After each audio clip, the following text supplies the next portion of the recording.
You are watching BitBNS News.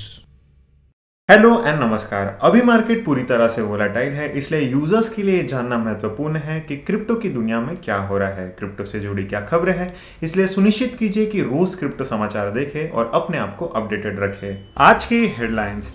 Italy ने 2023 के budget में क्रिप्टो करेंसी से होने वाले लाभ पर 26% का टैक्स लगाया। शिप बर्न रेट 13,198% स्पाइक के रूप में लाखों शिबा इनु टोकन्स को सर्कुलेशन से हटा दिया गया। 2022 में लगभग 8.7 मिलियन वॉलेट्स ने सक्रिय रूप से कारोबार किया या फिर एनएफटी को मिंट किया। बहामास ने क्रिप्टो एक्सचेंज एफटीएक्स के 3.5 बिलियन डॉलर से अधिक की संपत्ति को जब्त किया। बिटकॉइन 65% की ईयरली गिरावट के साथ 2022 को एंड करता है। इथेरियम डीफाई को इस वर्ष लॉक किए गए कुल मूल्य में 76% की गिरावट देखनी पड़ी। 2022 के आखिरी दिन में सोलाना टोकन में 7% की बढ़ोतरी देखी गई। ब्लैक रॉक 17 मिलियन डॉलर के लोन के साथ कोर साइंटिफिक की सहायता के लिए आता है। FBI 3 कॉमन्स API के ऊपर जांच कर रहा है। BMW ने लॉयल्टी प्रोग्राम के लिए ब्लॉकचेन टेक को अपनाया। FTX जापान फरवरी के मध्य से ग्राहकों के पैसे लौटाने की अनुमति देगा। FTX संस्थापक SPF के क्रिप्टो वॉलेट्स की अमेरिकी अधिकारियों द्वारा जांच की जाएगी।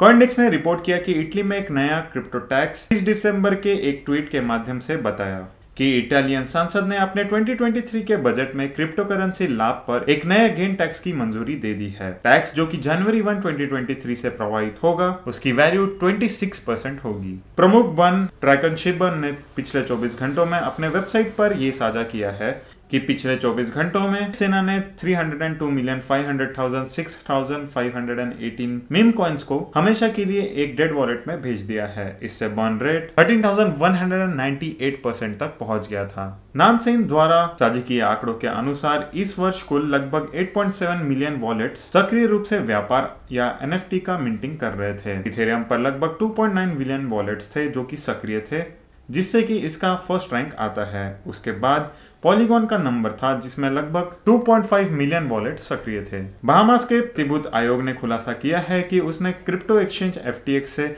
3.5 बिलियन डॉलर से अधिक की डिजिटल संपत्ति को जब्त कर लिया है। नियामक ने यह साझा किया कि क्रिप्टो करेंसी को सुरक्षित रखने के लिए और अध्याय आधार पर आयोग द्वारा आयोजित इस फंड को किया जाएगा। 2021 के बड़े पैमाने पर बुल बाजार के बाद जिसमें बिटकॉइन की कीमत $69,000 तक पहुंच गई थी, सभी की निगाहें संपत्ति के दुगने करने और नई चौटाई पर पहुंचाने पर व्यस्त थी। लेकिन पिछले कई सप्ताह में मूल्य के मामले में बिटकॉइन का प्रदर्शन अच्छा नहीं रहा और $16,500 के प्राइस पर बिटकॉइन इस ईयर को एंड कर रहा है। डेटा से यह पता चलता है कि बीआर बाजार ने इथेरियम डिसेंट्रलाइज्ड फाइनेंस को कड़ी टक्कर दी है, क्योंकि सेक्टर में बंद कुल मूल्य में 76% की गिरावट हुई है। इथेरियम डिफाई के बाद कुल मूल्य अब केवल 23.1 बिलियन डॉलर के आसपास है।